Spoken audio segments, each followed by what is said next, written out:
देखो, संतों की जो बातें हैं तो उनका अनुभव है, और अनुभव सत्य में वो स्थित है, तब अपना अनुभव बताते हैं। अनुभव वह हमारा भी है। जो अभी बात हुई कि अनुभव ऐसा नहीं कि जो जिस अनुभव से बदलाव हो करके संत मुड़े, तो ऐसा नहीं कि वो अनुभव हमारा नहीं है। बस प्रभाव माया का इतना अधिक है कि हम उसको ध्यान नहीं देते। हम माने बैठे हैं कि जीवन इधर ही है, जिधर समाज जा रहा है तो जीवन जितना है सब इधर ही है, ये हम मान बैठे हैं बस। कभी इस बात की, जैसे उदाहरण उसमें था कि जो बद्ध मछलियां हैं तो हैं तो जाल में, लेकिन जाल पड़ा तो न निकलने का प्रयास करती न उससे बाहर होने, बल्कि वो उसी में सोचती हम यही सुरक्षित। या एक उदाहरण और दिया जाता है कि एक पेड़ है, उसमें आग लगी है, लेकिन फिर भी उसमें घोंसला है, एक उसमें खोडर बना है जैसे पेड़ में है, तो उसमें जो पक्षी बैठा वो बड़ा मगन, वो चेत नहीं करता कि आग लगी है तो कोई दूसरा आसरा ढूंढ ले। तो कहा यही हमारा हाल है कि जीवन में तो आग लगी है भाई, जीवन नाश की तरफ जा रहा है कि नहीं जा रहा? जो चीज आज है कल नहीं थी और कल नहीं रहेगी। लघु जीवन संबत पंचदशा, छोटा सा जीवन है, 10-50 वर्ष का है भाई। हमारी जो अवस्था उतना उसमें माइनस करो उतना तो बीत गया। एक अनुमान कहा जाता कि हाँ 10-50 वर्ष और बचे होंगे। अब इसमें तुम चाहो तो सच्चा सुख प्राप्त कर लो, चाहो तो वो आनंद, वो अवस्था, वो दशा प्राप्त कर लो जो कभी छूटेगी नहीं, जहां पर तुम और परमात्मा एक हो। और नहीं चाहो तो जो कर रहे हो यही करते रहो। अब हमारा सबका अज्ञान के कारण स्वभाव बन गया। जैसे जो बात अभी थी कि तुलसीदास का उदाहरण ले लो, या बुद्ध का ले लो, या कबीर का ले लो, तो भगवान की ओर मुड़ने के जो उनके कारण थे का वो कारण हमने कभी नहीं देखे। क्या हमने बूढ़ा आदमी नहीं देखा है, कि बीमार होते नहीं देखा है, कि शव यात्रा नहीं देखी? क्या नहीं देखा? सब रोज देखते हैं, लेकिन हम अपने को उससे अलग कर लेते हैं। इतना मोह है बुद्धि में, हम सोचते हैं कि ये तो बेचारा कहते हैं, कहते अरे बेचारे बहुत ठीक थे, और देखो गांव वाले कहा कहेंगे। मतलब एक व्यक्ति की बात नहीं है, हर जगह, पूरे हर जगह में हम इनको कई बार समझाए कि जाड़े समय हो रहा है तो थोड़ा गर्म चीजें खाया करो, और ध्यान नहीं दिए, देखो आज घटना घट गई। मतलब ये लगता है कि ये जो बताने वाला ये बड़ा अमर व्यक्ति, ये मरने वाला है। अरे बहाना कोई बन सकता है, मृत्यु आएगी तो वह टलेगी नहीं, बहाना कुछ बन जाए। मृत्यु का कारण नहीं, मृत्यु का एक बहाना होता है, तो बहाना बन जाएगा। जाना सबको है, काल जो है वो ग्रसेगा, माने निगल जाएगा जीवन तुम्हारा।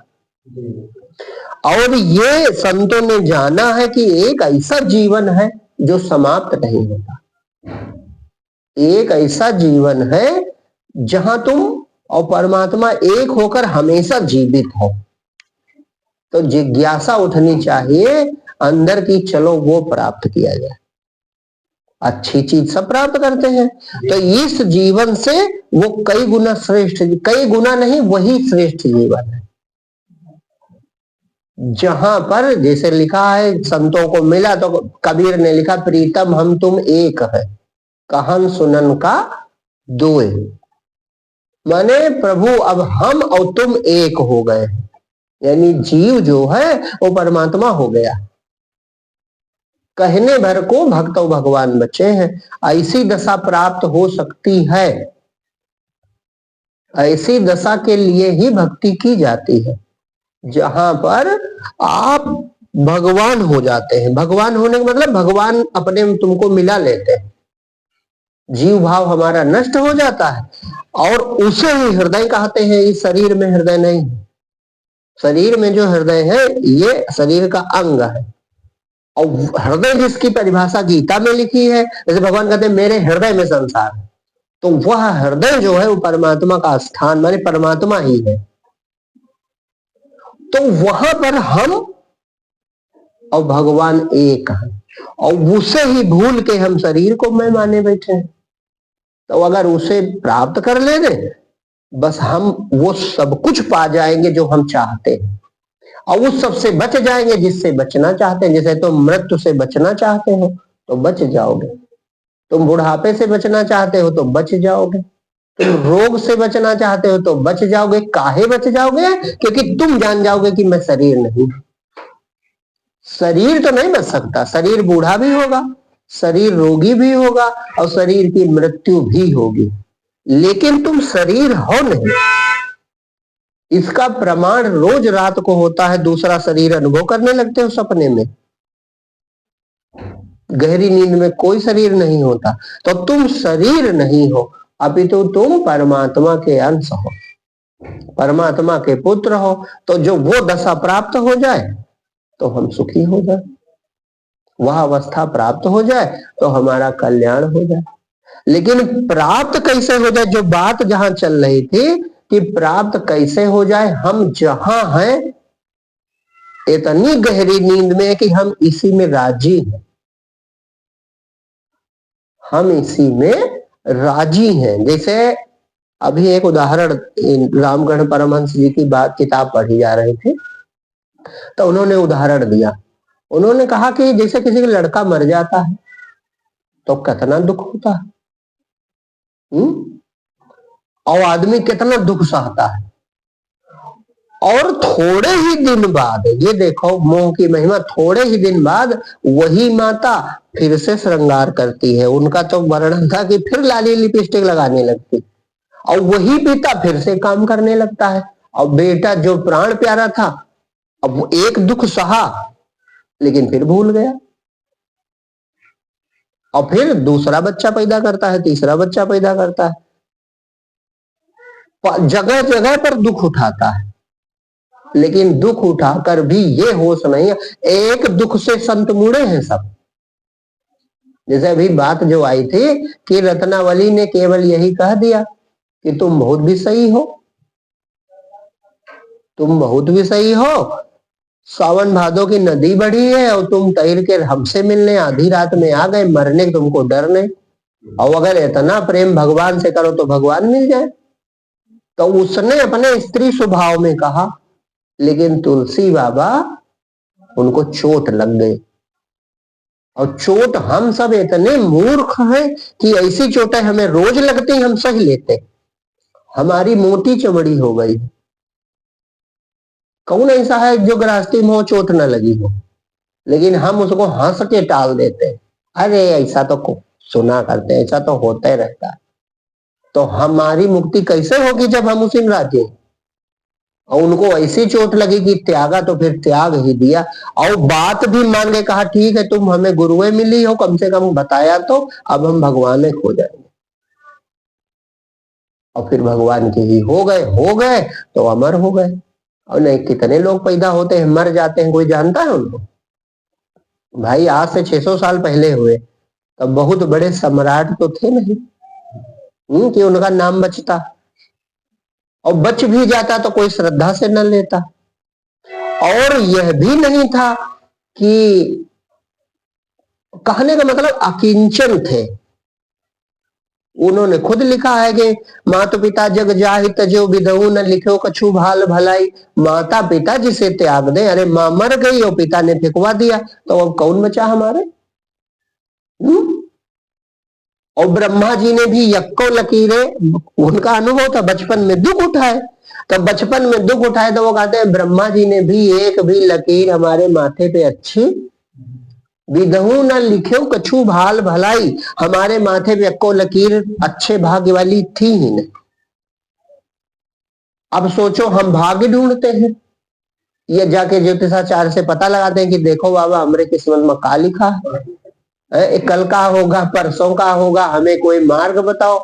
और उदाहरण नहीं देखते कि जिनका दुर्भाग्य था उनका संसार में दुर्भाग्य ही सौभाग्य था।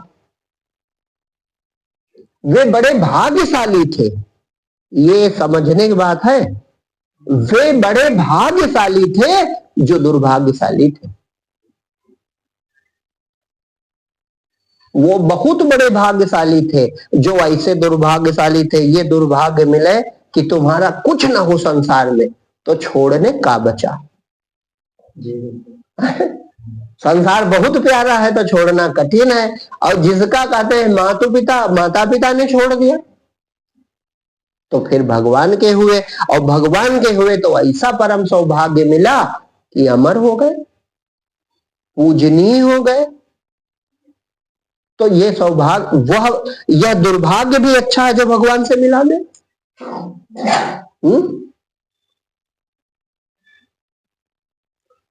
कहने का अच्छा दूसरा और ले लीजिए, ऐसा दुर्भाग्य क्या केवल उन्हीं का था? जैसे कबीर का लिखा, अनाथ थे माता पिता ने फेंक दिया, तो क्या केवल कबीर ही अनाथ थे? आज तुमको अनाथ नहीं मिलते, लेकिन ये वृत्ति होती कि वह अनाथ भी भगवान का सहारा नहीं लेता, वह भी कहीं भीख मांगने लगता है, और यह थोड़ा बड़ा हुआ तो कुछ करने लगता है, वो संसार में फंस के रह जाता है, मुक्त नहीं हो पाता। तो ये योग्यता नहीं है कि तुम अनाथ हो जाओगे तो भगवान मिलेगा, या तुम बुद्ध की तरह राजा होगे तो भगवान मिलेगा। क्यों? क्योंकि बुद्ध जैसा राजा भी परमात्मा को प्राप्त करता है, और कबीर जैसा दरिद्र भी माने अकिंचन व्यक्ति भी परमात्मा को प्राप्त कर लेता। भगवान सबको मिल सकते हैं, भगवान केवल विवेकी को मिलते हैं। जिसको विवेक जग जाए कि यार ये तो छूट जाने वाली चीजें हैं, अस्थाई स्वरूप प्राप्त किया जाए, जहां कोई दुख ना हो, जहां कोई पीड़ा ना हो, जहां कोई भय ना हो, जहां किसी की गुलामी ना हो, जहां कोई पराधीनता ना हो, वही सुख सुख है। और जूता खाकर कोई मिठाई दे दे तो वो मिठाई खानी चाहिए। कोई अपमानित करे और बदले में तुम्हें रुपया दे दे तो कहा लेना चाहिए। तो समाज में तो ऐसे है कि नहीं है? का स्वतंत्रता है? गुलामी है। और सुख के लालच में, सुख लोभ के लालच में हम वो गुलामी स्वीकार कर लेते हैं, नहीं करते हैं। हर आदमी अपने से बड़े की गुलामी स्वीकार कर लेता, काहे के लिए? कि बदले में हम सुख पाएंगे, या हमारा कोई लोभ कोई काम बन जाएगा। तो फिर तुम कहां स्वतंत्र हो सकते हैं? और आनंद स्वतंत्रता है ये हम जानते नहीं। स्वतंत्रता आनंद का पर्यायवाची है। स्वतंत्र हो जाओ तभी तो मुक्ति का मतलब स्वतंत्रता। पराधीन सपने सुख नाही, कर विचार देखो मन माही। अच्छा, पराधीन का दूसरे की पराधीनता ही पराधीनता होती है ना? शरीर की पराधीनता भी पराधीनता है। शरीर जवान बना रहा है, नहीं तो हम सुखी नहीं होंगे, तो ये पराधीनता है, ये गुलामी। शरीर कब तक जवान बनाए रखोगे? है हमारे बस में। और जब शरीर जैसे केवल एक ही चीज हो जाए, शरीर जर्जर हो जाए, तुम्हारी दुनिया के सब सुख गए। चाहे तुम्हारे पास अरबों रुपया हो, चाहे तुम सबसे ऊंचे पद पर पदासीन हो, चाहे जो हो, लेकिन केवल इंद्रियां सब जर्जर हो जाए तो सुख गया भैया कि नहीं गया? भाई अगर तुम विषय का ही सुख सुख मानते हो तो गया तुम्हारे जीवन से। क्यों? क्योंकि अब शरीर जर्जर हो गया। और शरीर जर्जर होने में कितनी देर है? शरीर जर्जर होने में 10 है 5 साल है, 10-20 साल रख लो, इससे ज्यादा शरीर काम खत्म। तो क्या तुम सुखी हो पाओगे? लेकिन अपने ग्रंथ और संत ये कहते हैं कि एक ऐसा सुख है जो अपने स्वरूप का सुख है। जितनी इंद्रियां बेकार होती चली जाएंगी, बेकार मतलब जितना ये शांत होती चली जाए जर्जर, उतना वो सुख चटक होता है। क्यों? क्योंकि सजग इंद्रियां बाधा डालती है, चंचल इंद्रियां उस ध्यान समाधि में बाधा डालती है। और जब इंद्रियों की तरफ ध्यान ही नहीं है तो वो स्वरूप अपना चटक होता चला जाता है। हाँ, जितने शांत शरीर, दुबला पतला जर्जर अवस्था, उतनी चटक समाधि, उतना वैसा रूप। तो जब वो मिलने लगेगा तो निहाल हो जाओगे और बिना शरीर के पूर्ण बिना शरीर के पूर्ण, जैसे अभी रामकरण परमहंस जी एक और बात कह रहे थे कि कोई कोई शरीर छोड़ देता है, ये मुक्त पुरुषों की अपनी मर्जी। तो छोड़ क्यों देता है? जैसे कबीर ने ये भी दोहा लिखा कि मरने से दुनिया डरे, मोरे मरे आनंद, कब मरबे कब पाइबे पूर्ण परमानंद। इसमें कुछ बाधा है, खाना पीना सोना जागना नहलाना धुलाना, कहा यह भी झंझट छोड़ो। अगर हम इसके बिना हैं, ये अभी आपको सुनने में डर लगता है, अभी आपको ये बातें सुनने में कल्पना लगती हैं, लेकिन अगर ये होश आ जाए, ये वैसा हो जाए कि जैसे घर की सब व्यवस्था करो तो घर में रहो, और अगर ये मालूम है कि बिना घर के ही हम रह लेंगे, तो कहीं अरे छोड़ो घर का मतलब है। तो अगर हम बिना शरीर के ही परम सुखी रह सकते हैं, तो फिर इसका मोह हट जाता है। ये ऊंची बात है, जब बोधवान होगे तब ये रहस्य पता चलता है, और तुम शरीर नहीं हो तभी ये सुख लागू हो सकते हैं। जैसे हमारी मृत्यु ना हो, हमें बुढ़ापा ना आए, हमें कोई रोग ना आए, और सबसे बड़ी बात हमें कोई जरूरत ना बचे, तो ये क्या शरीर में हो सकता है? शरीर को सब जरूरतें रहेंगी, ये प्रकृति के अधीन है, इसको भोजन कराना पड़ेगा, इसको पानी पिलाना पड़ेगा, इसको कपड़े पहनाने पड़ेंगे, इसको नींद चाहिए, इसको घर चाहिए, लेकिन तुमको कुछ न चाहिए। तुमको माने जीव को कुछ न चाहिए। जाके मुख माथा नहीं, उसके मुख पेट हइये नहीं, ना ही रूप कुरूप पुहुप वासते पातरा, ऐसा तत्व अनूप। तो ऐसा अपना रूप प्राप्त हो जाए तो परम सुखी हो जाए। अब वो प्राप्त हो तो जाए बड़ी जल्दी, हो जाए बड़ी जल्दी, लेकिन बात यह है कि कोई उसे पाने के बजाय इधर ही सुखी है, दुनिया में ही सुखी है। जैसे एक उदाहरण और अभी कहा था, उदाहरण बड़े अद्भुत है कि एक गंदी जगह का कीड़ा है, गंदी नाली का मल का कीड़ा उन्होंने कहा था। तो गंदी नाली के कीड़े को साफ पानी में डाल दो तो वो फिर रेंग के वहीं चला जाएगा। काहे? वो इसलिए चला जाएगा क्योंकि उसको वही जीवन दिखाई पड़ता है, गंदे पानी। ये भगवान की महिमा है, माया की प्रबलता की जो जहां है वही अपने को सुखी मानता है। ऐसा भगवान बुद्धि बदल देते हैं, जैसे तो हमें देखने में लगे कि ये आदमी बड़ा दुखी है, लेकिन तुम उसे उसकी अवस्था छीनना चाहो तो वो रोने लगेगा, वो उसी में सुख है उसको। ये भगवान की माया का प्रभाव है, वो सत्य जान ही नहीं पाता कि हाँ इसके बाहर सुख है। यही हाल हम लोगों का भी है कि हम तमाम कष्ट उठाते हैं, तमाम प्रकार की पीड़ाएं पाते हैं, लेकिन पीड़ा फिर भूल जाते हैं। का जीवन में हमारे दुख नहीं आता, और संत ऐसे रहे कि एक ही दुख आया बस वो मुड़ गए भगवान की तरफ। एक ही कष्ट, एक ही थप्पड़ प्रकृति का लगा, बस एक ही समझ गए। और हम लोग वैसे हैं कि 100 थप्पड़ खाएं लेकिन मानेंगे नहीं। रोज चोट लगती है, नहीं लगते का? संसार में दुख नहीं होता, लेकिन दुख हम कहते हैं हमारी गलती हो गया, अब सुधार लेंगे, अब सुधार लेंगे। माने जिधर सुख नहीं है हम उधर ही सुख ढूंढ रहे हैं, बस ये कमी है। और इधर सुख है नहीं, सुख अपना स्वरूप है, लिखा है, और संत भी बताते हैं, क्योंकि लक्ष्य तो केवल एक है। जैसे उस दिन एक बात सत्संग में थी कि चाहे जो व्यक्ति, इसे कोई काट नहीं सकता, चाहे जो व्यक्ति चाहे जो कर रहा, वो सुख की दिशा में बढ़ने का प्रयास कर रहा है, इसे कोई नहीं काट सकता। चाहे वो चोर होके चोरी कर रहा हो, कर्म चोरी जरूर है, लेकिन अंदर उसको भी यही है कि हम किसी तरह सुखी हो जाए। अब उसे नई रास्ता सूझा, उसे सोचता दूसरे धन चोरी कर लो हम सुखी हो जाए, लेकिन लक्ष्य एक है, जो आपका लक्ष्य वही उसका भी लक्ष्य सुखी होना, और दिशा गलत है, दिशा अलग है। तो ये सुखी होने का लक्ष्य तो है सबका, यही जो सुखी होने का भाव है, ये मौलिक प्यास है जो भगवान ने जीव के अंदर पैदा की है। ये अपूर्ण रहेगा तब तक जब तक परमात्मा से मिल ना पाए। भगवान से मिल जाए, वह पूर्ण हो जाए और उसके पहले अपूर्ण रहेगा। तो विवेक लगाना चाहिए कि जिस दौड़ में हम दौड़े जा रहे हैं, भाई कोई काम तब करो जब उसका पहले परिणाम सोच लिया जाए, है ना।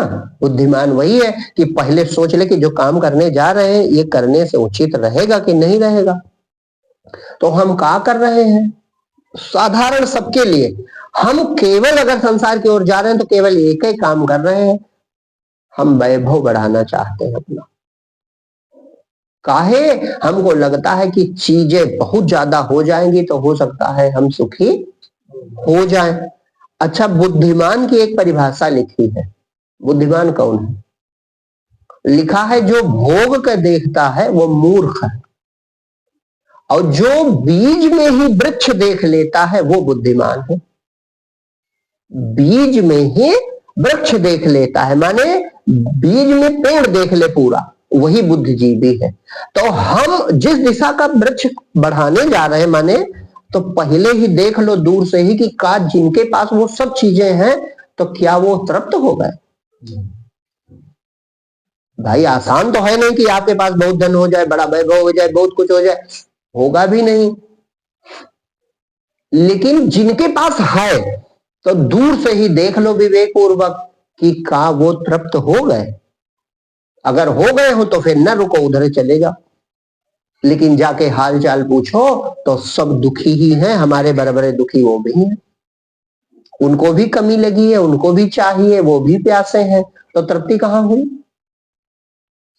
है? तो जब तृप्ति ना हुई तो विवेक बुद्धिमान आप कब हो? क्यों? क्योंकि एक और बात कि जीवन बहुत अनमोल है, जीवन से ज्यादा कीमती कुछ नहीं है संसार में। इसका कब पता चलता है? इसका पता कब चलता है? हाँ, अंतिम समय। एक उदाहरण लिखा है कि वो सिकंदर जो है, कथा प्रचलित है, सिकंदर, इनका अरस्तु का शिष्य सिकंदर है तो कहा जाता है ना। हाँ, अरस्तु का शिष्य सिकंदर। तो कहा सिकंदर यहाँ भारत आया था, वो भी आक्रमणकारी ही था। तो एक रास्ते से उसका जो पूरी सेना सहित जा रहा था तो सामने एक फकीर बैठा था। तो वो बीचों बीच में चाहे अवधूत वृत्ति कर रहा हो, अच्छा पहले की तरह सड़कें तो रही ना होंगी, ऐसे गलियारा रहा होगा, तो वो बैठा। तो सबने कहा हटो हटो, सिकंदर आ रहा, सिकंदर आ रहा। तो कहा कौन सिकंदर? तो बैठा रहा। तो सिकंदर के गुरु ने माने अरस्तु, ये इनके यहाँ संतों की परंपरा जो रही है और सुकरात से शुरू हुई, तो सुकरात पूर्ण महात्मा थे, सुकरात पूर्ण संत थे। और सुकरात का चेला था प्लेटो, तो वो संत तो नहीं हुआ लेकिन दार्शनिक था। माने बाहर से प्रकृति समझी उन्होंने, बाकी ज्यादा टिप्पणी भी नहीं कैसे थे, लेकिन प्लेटो का हिस्से से अरस्तु, उसका सिकंदर, तो माने संत की परंपरा में था। तो सिकंदर में ये प्रभाव था, उसने सोचा कि ये महात्मा है तो चलो बात करें। तो उतर आया। तो बात करने के उद्देश्य से उसने कहा, अच्छा महाराज आप मुझसे क्यों नहीं डरे? तो कहा तुम कौन है हम तुमसे डरे? तो कहा अरे मैं सिकंदर हूं, मुझे तो पूरा भारत अब जानता है। तो कहा होगे सिकंदर, हम तुमने कहा ऐसा कर लिया है, काहे कि तुम बड़े हो, काहे कि हम छोटे? तो कहा मैंने लगभग आधी दुनिया के लोगों को जीत लिया। तो कहा जीत लिया तो कौन बड़ा काम कर लिया? मिट्टी बटोरी है, सत्य तो बटोरा नहीं है। तो कहा बातें आपकी अद्भुत है। तो कहा बातें नहीं अद्भुत है, मैं सत्य प्राप्त करता हूं, मैं तुमसे बड़ा हूं, तुम हमसे छोटे हो, तुम सबके बराबर ही हो, केवल वैभव से अपने को मानते हो। उसने कहा एक उदाहरण उसने दिया, कहा तुम्हारी पूरी कमाई की मैं कीमत बताऊं? तो कहा बताओ। तो कहा मान लो तुम रेगिस्तान में फंसे हो और प्यास तुम्हारे लगी है और 3 दिन बीत गए, अब प्राण निकलने वाले हैं, और तब तक मैं 1 लोटा पानी ले आऊं तो मुझे क्या दोगे? तो सिकंदर बुद्धिजीवी था, तो उसने कहा कि संकट के समय आप जल दोगे, आपको मैं आधी संपत्ति दे दूंगा, क्योंकि प्राण से कीमती कुछ नहीं होता। तो कहा तुम कंजूस हो, मैं तुम्हें पानी नहीं पिलाऊंगा। संत ने कहा तुम कंजूस हो, मैं तुम्हें पानी नहीं पिलाऊंगा, मर जाने दूंगा। तो कहा मैं पूरी संपत्ति दे दूंगा। तो संत ने कहा बस यही समझ लो कि श्वासों की कीमत के बदले एक लोटा जल से ज्यादा तुम्हारी एक कमाई नहीं। माने परमात्मा की ओर से जो हमें मुफ्त का जीवन मिला हुआ है, सब कुछ मुफ्त है। यहाँ सबसे जरूरी प्राणवायु बिल्कुल मुफ्त, हर जगह उपलब्ध है, और बिना तुम्हारे प्रयास के तुम्हारी श्वासें चलती हैं। और फिर भी आदमी अहंकार में कहता भगवान कहाँ। प्राणवायु उपलब्ध भी उसने करा दी, और जानता है कि आलसी मनुष्य अगर कहता अपनी अपनी श्वास लिए रहो तो मर जाए हम लोग, न मर जाए। और सोते समय तो मृत्यु निश्चित है, तो ऐसा यंत्र बनाया है कि श्वास अपने आप चलती रहती। फिर उससे कम आवश्यक जल है, जल भी खूब उपलब्ध है। उससे कम आवश्यक भोजन है, भोजन भी प्रचुर मात्रा में उपलब्ध है। लेकिन इन तीनों चीजों के लिए एक व्यक्ति मरा जा रहा हो तो हमें बताओ। आदमी पता नहीं काहे मरा जा रहा है। इन तीनों चीजों को छोड़ के तुम्हारी जरूरत बताओ भाई। जल और प्राणवायु और भोजन, ये तीन चीजें छोड़ के, अरे थोड़ा कपड़ा उसमें शामिल कर लो, वो भी कृत्रिम ही है, अन्य पशुओं पक्षियों को जरूरत नहीं पड़ती। बाकी असली वास्तविक अपनी जरूरत बताओ। ये तीन चीजें किसी से, इतने लोग बैठे इतने में कहो तो नहीं, हम मरते दम तक खत्म ना हो इतना है।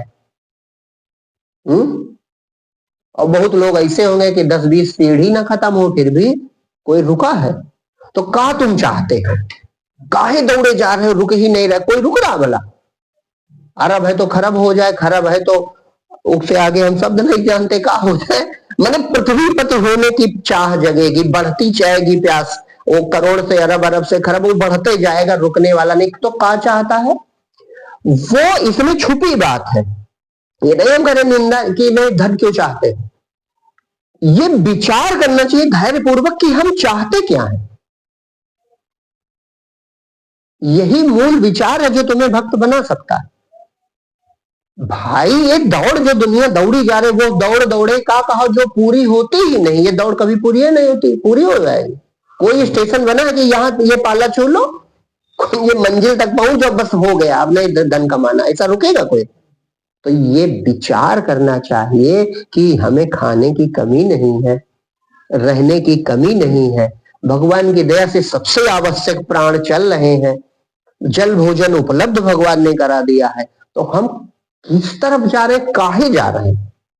तो एक उत्तर मिलेगा तुमको कि कुछ अपूर्ण है, कुछ कमी है जो तुम जानते नहीं। कछुक कुछ अपूर्ण प्रतीत यह कैसी, व्यास जी पूछते हैं नारद जी से कि प्रभु मुझे कुछ अपूर्ण महसूस होता रहता है, ये प्रतीत कैसी। और यही हर जीव, जीव माने, ये सब सुनो गौर से, जीव माने जो अपने को हमेशा अपूर्ण महसूस करता रहता है। वो सोचता है हमारे कोई कमी है, हर समय हमें कोई कमी है, और जानता है नहीं। वही कस्तूरी कुंडल बसे मृग ढूंढे बनमाए, तैसे घट घट राम है दुनिया जाने न। तो वो खुशबू आती है, काहे की खुशबू आती है? वो खुशबू आती है मृग के, हिरण के, अपने अंदर वो कुंडू जो कस्तूरी है उसकी खुशबू उसको आती है। तो सोचता है ये सुगंध कहां से आ रही। गौर से सुनो ये उदाहरण। वो सोचता है ये सुगंध कहां से आ रही, ये अगर सुगंध का ठिकाना मिल जाए तो हम मगन हो जाए। इस सुगंध का, ये जो बड़ी सुंदर सुगंध है, इसका अगर ठिकाना मिल जाए, ये हमें मिल जाए तो हम कितने सुखी हो जाए। इसी प्रकार से कभी कभी विषय भोगते हुए या कोई इच्छा पूरी हो जाने पे जीव को कुछ रस मिलता है। तो जब जैसे काम का भोग रख लो, या तुम 2 साल से सोचते थे हमारी नौकरी लग जाए, नौकरी लग गई, कभी क्षण ऐसा आता है जीवन में, कब, जब हम तृप्ति महसूस करते हैं तो लगता है बड़ा आनंद है। तो ये जो खुशबू आनंद की झलक मिलती है, बस वही ढूंढ रहा कि कौन से ऐसे स्टेशन भूमिका दशा मिल जाए कि हम वो दशा हमें प्राप्त हो जाए हमेशा। यानी तुम अपना सच्चिदानंद रूप ढूंढ रहे हो। अब चूंकि इधर ही हमको झलकियां मिली है तो हम सोचते हैं कि हो सकता है कुछ ऐसा हो कि जहां पर जाके हम सुखी हो जाए। और ये होश नहीं है कि विषय भोग की शक्ति अभी तुम्हारी 10-15 साल में खत्म हो जाएगी। 20 साल बहुत है, 20 साल के बाद तुम किसी लायक नहीं बचोगे। तो धन होगा भी तो कहां सुखी हो पाओगे, पद होगा भी तो कहां सुखी हो पाओगे, और जिनके पास है वो भी सुखी नहीं। तो विचार करो कि तुम अपूर्णता तो महसूस करते हो, लेकिन क्या अपूर्णता इस दिशा में पूरी होगी? तो नहीं होगी। अंतिम श्वास तक अपूर्णता खत्म नहीं होगी। और वो सिकंदर वाला उदाहरण कि चाहिए तुम्हें कुछ भी नहीं,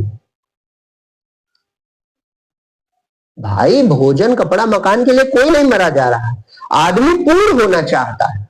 और इस विषम दुनिया में भाग रहा है, वो सोचता है इधर पूर्ण हो जाएंगे, और इधर कोई पूर्ण हुआ नहीं। इधर कौन कौन नहीं हुआ? रावण नहीं हुआ, जिसने 71 चतुर्युग राज किया। एक इंद्र से ज्यादा उसका शासन था। एक इंद्र 64 चतुर्युगी राज करता है, उसने 71 चतुर्युग राज किया, वो पूर्ण ना हो पाया। और तमाम ऐसे बाहुबली शक्तिशाली आए चले गए, तो हम तुम कहां हो पाएंगे? तो इस बाह्य दिशा में कोई पूर्ण हो नहीं सकता। क्यों? क्योंकि शरीर का नाश निश्चित है। शरीर का नाश निश्चित है, तो हम पूर्ण कभी हो नहीं सकते। लेकिन अगर तुम अंतर यात्रा कर लो, जैसे वो हिरण के हृदय में ही कस्तूरी है, तो अगर अंतर यात्रा कर लो तो ये जो मऊ आनंद की झलक मिलती है, ये पूर्ण आनंद तुम्हारे अंदर ही है। वो कभी कभी छलक जाता है, जब प्रसंग मिलता है तो अंदर का ही आनंद छलक जाता है। और इसको और प्रमाणित मानने के लिए एक छोटा सा और अपना अनुभव और जोड़ लो। तुम कभी कभी स्वप्न में भी आनंदित हुए हो? नहीं हुए हो? तो स्वप्न में तुम अकेले ही थे। वस्तुओं का, व्यक्तियों का भ्रम ही तो होता है। तो फिर स्वप्न में जो आनंद छलका वो तो पक्का है तुम्हारा ही था। तो ये इसलिए खूब विचार करो। ये सत्संग, ये ना सोचो कि कोई पुराण की कथा चल रही। पुराणों में भी ज्ञान के एक प्रकार खंड में यही लिखा हुआ है कि ये विचार करने की जरूरत है कि ये जो आनंद जिसकी हम खोज में है, काहे की खोज में? हम धन वैभव नहीं चाहते, हम पद प्रतिष्ठा नहीं चाहते, हम पूर्णता चाहते हैं कि हम पूर्ण हो जाएं, तृप्त हो जाएं।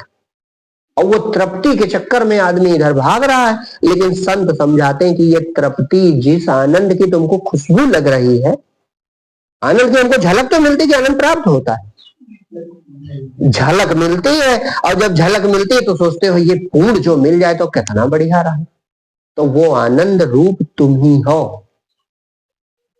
स्वप्न से और प्रमाणित होता कि स्वप्न में जब हम अकेले ही सोए थे तो वहां जो अनुभव हुआ आनंद का, वो हम ही तो थे।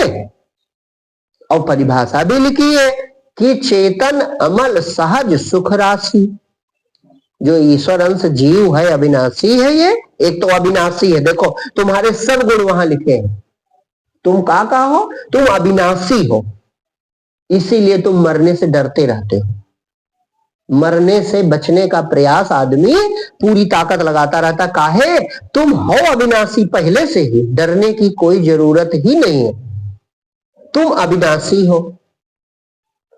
चैतन्य माने ज्ञान स्वरूप हो। ज्ञान की पहचान कर लो।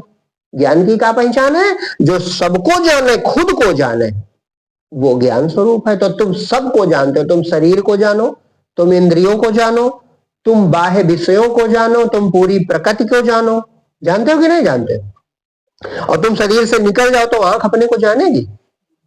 मृत्यु हो जाए, अभी मर जाए हम, तो मरने के बाद ये शरीर खुद को जानेगा? है? ये जलन महसूस करेगी? खाल चीता पे धू धू करके जलता है शरीर, तो उठ के भागता नहीं है। तो इंद्रियों का अगर ज्ञान होता तो भाग लेती। तुमसे सब है और तुम दिखने वाली वस्तु नहीं हो। तुम दिखने वाली वस्तु नहीं हो कि हो। अपना विचार करो खूब। आनंद की झलक, हरिओम, आनंद की झलक हमें जब वही जागृत दशा वाली स्वप्न में, यहां संतों ने समझाया, हम नहीं माने। संतों ने कहा ये जो तुम्हें आनंद सुख का सुखाभास होता है, तुम सहज सुख राशि हो। चेतन अमल सहज सुख राशि चौपाई लिखी है, माने तुम निर्मल हो, ज्ञान स्वरूप हो, अविनाशी हो और सहज सुख की राशि हो। अब खूब गंभीरता से सब लोग बुद्धिमान हो। सत्संग का मतलब ये नहीं कि हम ऐसी बात कहें कि खूब ताड़ी बजाओ और प्रभावित हो जाओ। ये जादूगर का काम होता है, ये चाटुकारों का काम होता है जो तुम्हें खुश करना चाहे। प्रभावित तुम बिल्कुल हमारी बात से ना हो, लेकिन परिवर्तित अगर हो जाओ तो सत्संग सफल है। हमारी बात से आप प्रभावित बिल्कुल ना हो, लेकिन अगर परिवर्तित हो जाओ तो बिना प्रभाव के तो परिवर्तन आएगा नहीं। तो अब ये हमारी बात नहीं, ये संतों की ही बात है, बस हमारा उसमें हम भी शामिल हैं कि खूब विचार करो इस बात पे। ये हमारी परिभाषा क्या लिखी है? हमारी परिभाषा पहली लिखी है कि ये जो जीव है ईश्वर अंश, ये ईश्वर का अंश है, इसलिए इसमें ईश्वर वाले सब गुण हैं। ये जो जीव है, जो शरीर में अपने को जीवित जानता है, ये ईश्वर का अंश है। तो जब हम भगवान के अंश हैं तो हम में भगवान वाले लक्षण हैं। तो पहला लक्षण लिखा है जीव अविनाशी, माने तुम्हारा कभी नाश हो ही नहीं सकता, तुम्हारी मृत्यु कभी हो ही नहीं सकती। और शरीर की मृत्यु एकदम निश्चित है, ये दिनों दिन मृत्यु की ओर जा रहा है। तो शरीर की मृत्यु के पहले हमारा धर्म है कि हम अपना अविनाशी रूप देख ले, बस दुख मिट जाए सब। ये धर्म है कि नहीं है? केवल यही एक धर्म है, यही तनकर फल विषय न भाई। इस शरीर का फल विषय भोग नहीं है, काहे? ये भी उदाहरण सुनो। एक दिन और कहे थे, राजन थे, कि अगर विषय भोगना इसका फल है तो हमसे अच्छे कबूतर, कबूतर बहुत विषयी होता है और कबूतर हमेशा जोड़े में रहते हैं और दिन भर वो भोग विषय में ही रहते हैं और बाकी भोजन उनको प्रभु की दया बड़ी आसानी से मिल जाता है। कहीं पत्थर लिखा है, कबूतर पत्थर भी बचा लेता है। कीड़ा खा लिया, तुम्हारे घर का चावल खा लिया, कुछ पाए खा लिया। तो देखो, विवेक लगाओ। उदाहरण, न उसे नौकरी की चिंता है, न उसे मालिक का डर है, न उसे खेती सूखी जा रही है, न उसको कोई व्यवसाय की चिंता है, न उसको कोई धर्म का पालन करना है, न उसको कोई नियम निभाना है। तो अगर केवल भोग ही लक्ष्य है तो वो तो हमसे अच्छा हुआ कि नहीं हुआ? तो ये योनियों में तुम रह चुके, तुम इनसे बहुत श्रेष्ठ हो। तुम कीड़ा पतिंगा, फिर उससे बड़े पशु पक्षी, ये सब हो चुके हो। भोग भोगवाना होता भगवान को तो उसी योनि में पैदा कर देते। उन्होंने तुम में कुछ विलक्षणता देखी, कुछ श्रेष्ठता देखी होगी, तो तुमको मनुष्य बनाया ताकि तुम वास्तविक, वो सब सुखाभास है, जो सुख है ही नहीं। अगर हुआ तब तुम आज तक सुखी हो गए होते। तुम कितनी बार सुखी हुए हो जीवन में? तुम हजारों बार सुखी हुए हो। जिस लड़के की और जिस लड़की की शादी तय होती है तो वो शादी वाले दिन सोचता है कि बस अब आज के बाद युग बदल जाएगा। भाई पिछली कल्पना जिन शादी वाली जिनकी हो चुकी है तो सोचो वो का भाव रहता है कि अरे बस शादी हो गई, समझो पति पत्नी मिले, बहुत सुखी हो जाए। और फिर तुम्हारा सुख कहाँ चला गया? अभी हो उतना सुखी। नौकरी जिस दिन नौकरी लगी, जिस दिन सिलेक्शन हुआ हो, ये नौकरी वाले भी कई लोग बैठे हैं, तो उस रात को क्या अनुभव होता है कि अब हमारा आज सिलेक्शन हो गया, कल ज्वाइनिंग करनी है। कितना बड़ा सुख मिला था। अभी है वो सुख तुम्हारा? है? बेटा पैदा होता है, कितना सुख होता है, अभी है वो सुख। तो ये सुखाभास तुम्हारा ही अंदर इच्छाएं जब तृप्त होती तो मन अपने में स्थिर हो जाता है, बस सुख मिलने लगता है। वो सोचता है सुख बाहर। तो दूसरी परिभाषा तुम्हारी लिखी है, एक तो तुम अविनाशी हो, इसीलिए तुम मरना नहीं चाहते, मरने से डरते रहते हो। लेकिन मरना, तुमको मरने का भ्रम जरूर रहेगा अगर तुम अपने को ये देह मानते रहोगे। तो पहला तुम्हारा कर्तव्य है, तुम अपने रूप को, स्वरूप को ध्यान करके, भजन करके, परमात्मा को पुकार के, परमात्मा से प्रेम करके किसी भी प्रकार से अपना काम बना लो। अपना काम, मृत्यु के पहले मृत्यु का भय मिटा लो, मृत्यु के पहले मृत्यु का डर दूर कर लो। इसी का नाम भक्ति है, इसीलिए भक्ति की जाती, और भक्ति का कोई उद्देश्य नहीं। तो अविनाशी हो जाओगे। और दूसरा तुम्हारी परिभाषा लिखी है, तुम कौन हो, तो लिखा चेतन। चेतन माने ज्ञान स्वरूप, जो चेतना है। तो तुम चैतन्य हो, इसका प्रमाण तुम स्वयं हो। जैसे कल ये बात आई थी, संजीव थे, वो बात भी बढ़िया है। तुम हो, इसको जानने के लिए तुम्हें किसी दूसरे से पूछने की जरूरत की पड़ती है। क्यों नहीं पड़ती? क्योंकि भगवान भी स्वयं सिद्ध है और तुम उनके अंश हो, इसलिए तुम भी स्वयं सिद्ध हो। ये अद्भुत गुण तुम्हारे अंदर है।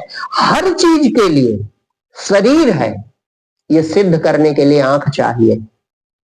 आंख नहीं होगी तो शरीर कहां दिखाई पड़ेगा? शरीर है, ये दृश्य है, ये दीवार है, ये कमरा है, इसके लिए आंख चाहिए। और मैं बोल रहा हूं, शब्द हो रहा है, इसके लिए कान चाहिए।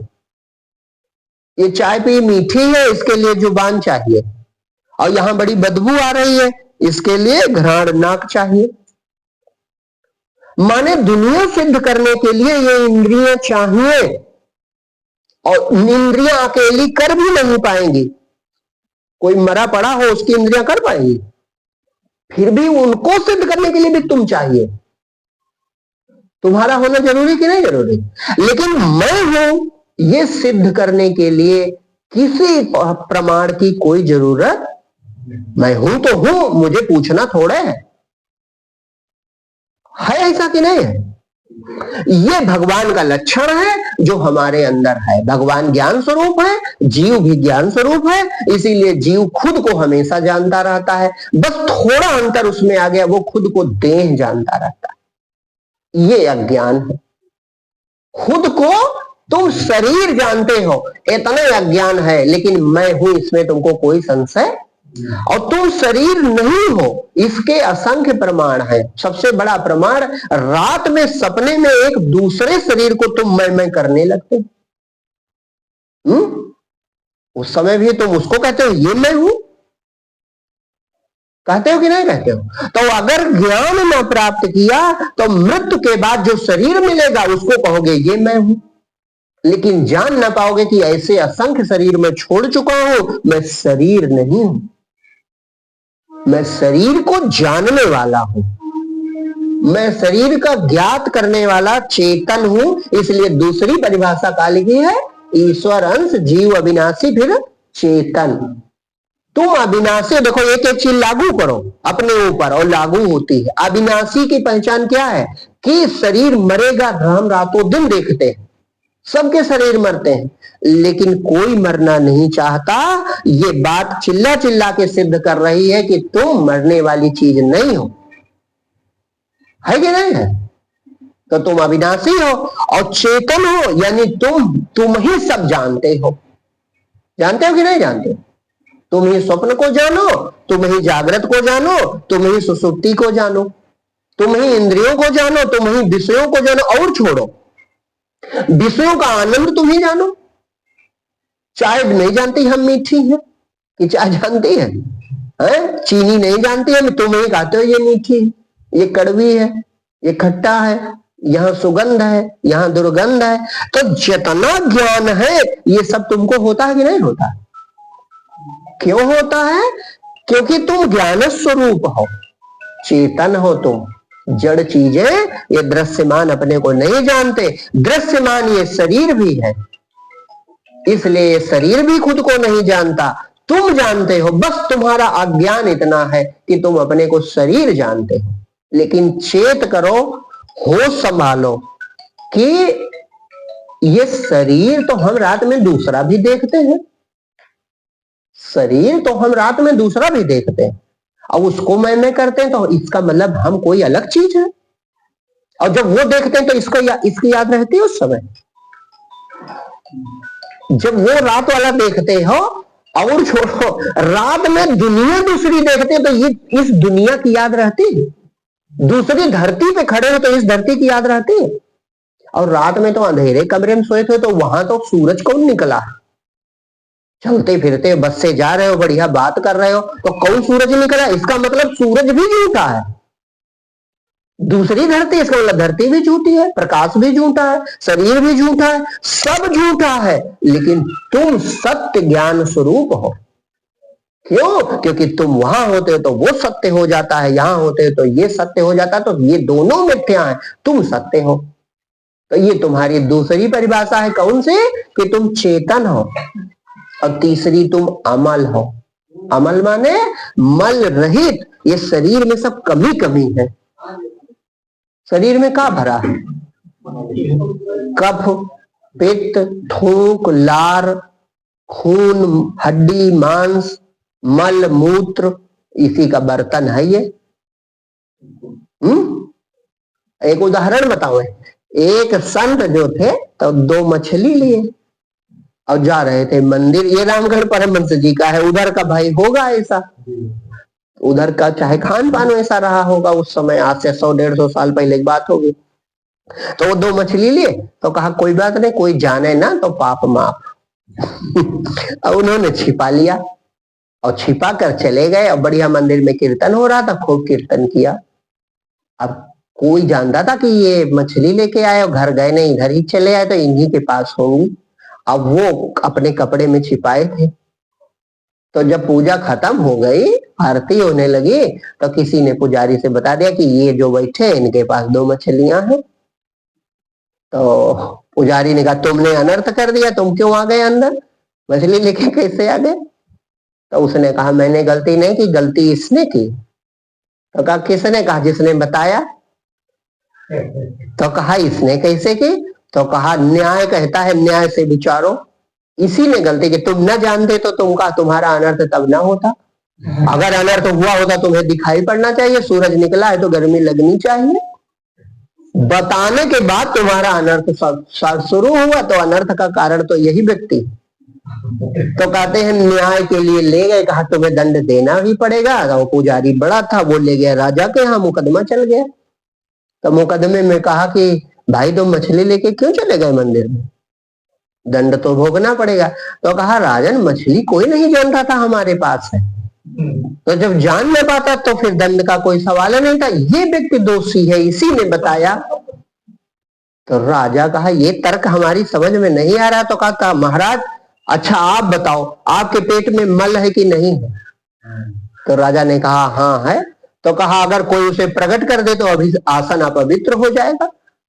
तो प्रकट करने वाला दोषी हुआ। कहने का मतलब उनका ये था, उनके कहने का मतलब ये था कि जब जो चीज हम जानते हैं तभी तो कहने लगते हैं। तो ये पवित्र अपवित्र हमारे मन की मान्यता, शरीर सर्वथा अपवित्र ही है, ये कहने का मतलब। उनका कोई ये मतलब नहीं था। उनका मतलब ये था कि जब शरीर में मल भरा है तो अगर मछली भी बगल में है तो मंदिर अपवित्र कैसे हो गया, ये वो कहना चाहते। भाई शरीर में मल ही भरा है, बस बात ये जरूर है कि वो चीज अगर प्रकट है तो हम दूसरे रूप में देखते हैं। तो ये हम कहना चाहते हैं कि तुम्हारा दूसरा जो रूप है वो क्या है? निर्मल। तुम निर्मल हो, इसीलिए हमें निर्मलता पसंद है। शरीर हमारा ही है और बड़ा प्यारा है, लेकिन इसका मल हमें पसंद है। नाक निकल आवे तो हमें घृणा हो जाती है, खूंट कान से आ जाए तो हमें घृणा हो जाती है, कफ थूक पित्त मल मूत्र सब त्याज्य है, हमें घृणा हो जाती। क्यों? क्योंकि हम निर्मल हैं। जो जीव है वो निर्मल है और ये शरीर तो मल का भाड़ा है। तो तुम अपना उस निर्मल स्वरूप को संभालो और शरीर यथासंभव शुद्ध रखा जा सकता है, यह संभावित है। अब बाकी इसे पूर्णतया पवित्र कैसे करोगे भाई? पवित्र पवित्र की परिभाषा तो हम ही गढ़े हैं, ये प्रकृति है, प्रकृति में मिल जाएगी, ये हमें छू भी नहीं सकती, तो अपवित्र कैसे कर सकती है?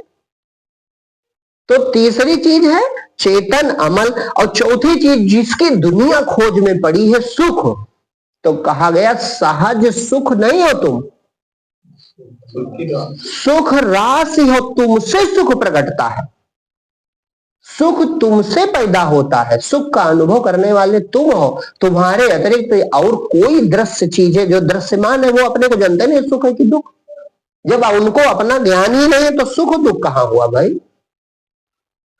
तो सुख राशि हो तुम। और इतने से ही ज्ञान समझ कर, ये ज्ञान नहीं हुआ, ये जानकारी हो गई कि हम ऐसे हैं।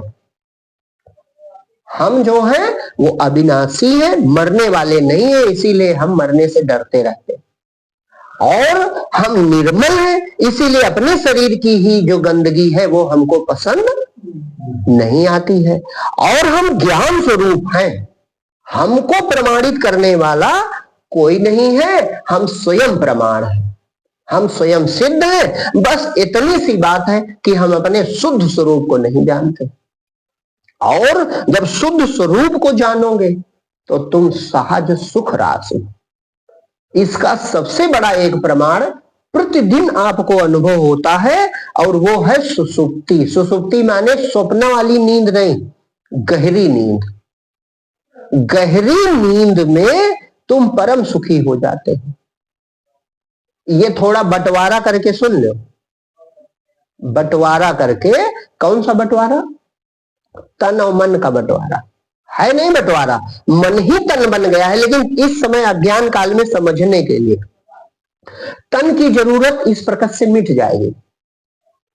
तन की प्यास, ये शरीर है ना, तो 5 तत्व से बना है, तो ये रोटी सब्जी चावल दाल खा करके, पानी पी करके, श्वास लेकर के ये तृप्त हो जाता है।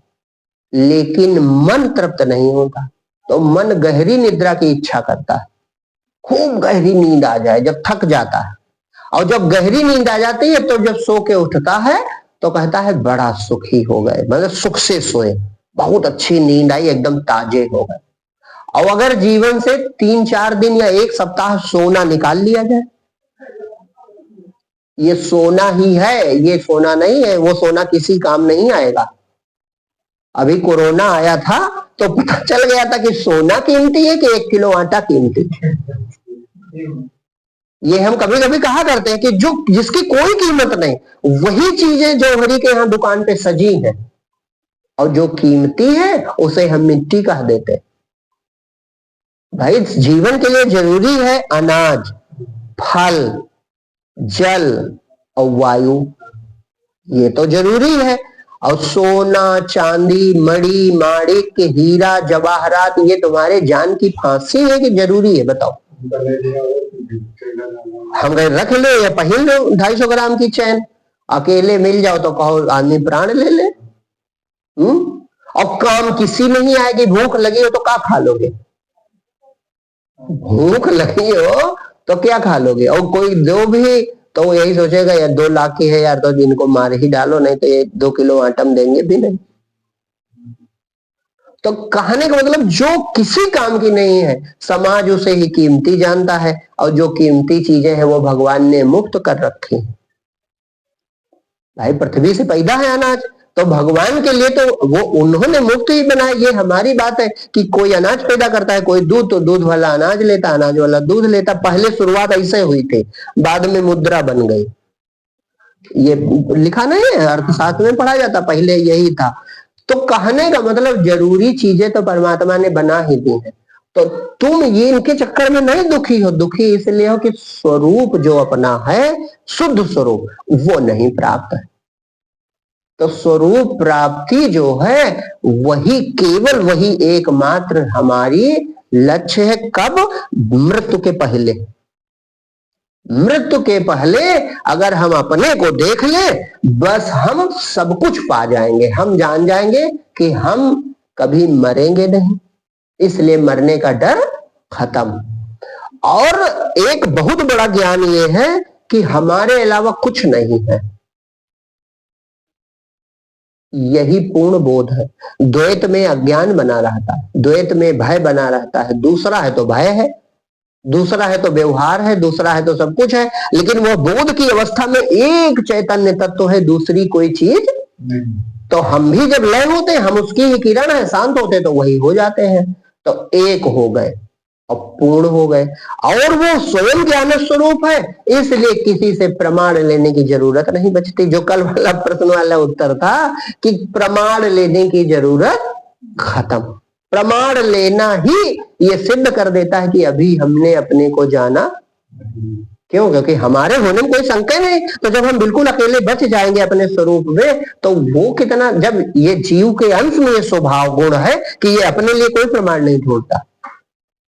अच्छा हम नहीं है कोई कहने लगे, पूरा देश एक तरफ खड़ा हो जाए, कहे तुम नहीं हो शरीर में, तब मानोगे? और दूसरी चीज में 5 लोग एक तरफ हो जाए बहुमत, तो शंका हो जाती बहुमत हो जाए बस शंका पैदा हो जाती। हो सकता है भाई इन्हीं की बात सही हो, लेकिन मैं हूं इसमें कोई शंका। तो जब मैं केवल मैं ही होऊंगा बिना शरीर के, तो वहां पे प्रमाण तो तुम ही सबके प्रमाणक हो, तुम ही सबके प्रमाण करता हो, ये बोध भी हो जाएगा। और सबसे अंतिम बात कि सुख की हमें रातों दिन तलाश रहती है, हर जगह आदमी सुख के लिए सब काम करता है, ये तो सिद्ध है, वो अपना रूप है। अच्छा अब एक आप पहचान करो,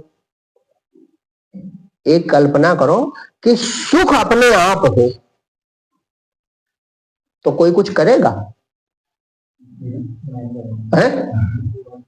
सुख अपने आप मतलब उपजे, और सुख उपजता है समाधि अवस्था में। जब जीव डूब जाता है तो सुख उपजता है, अपना सुख स्वरूप चेतना प्रकाश आनंद सच्चिदानंद, इसीलिए उसका नाम 3 गुण वहां सच्चिदानंद।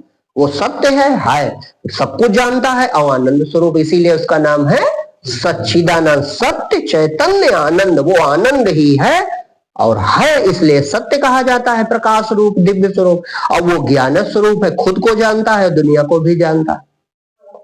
तो आप कल्पना करो कि जब अपने बैठो आंख बंद करो और अपने परमानंद हो, तो कोई बाहर जाएगा?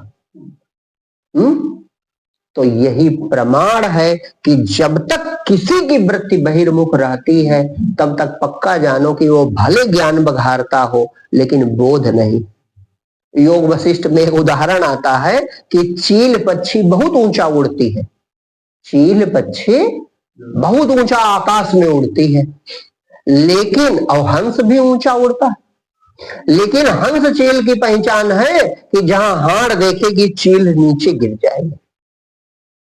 उड़ेगी ऊंचा, लेकिन जहां मरा हुआ जानवर पशु मिलेगा, मांस जहां दिखाई पड़ा, बस आकाश छोड़ के धरती पे गिर जाएगी।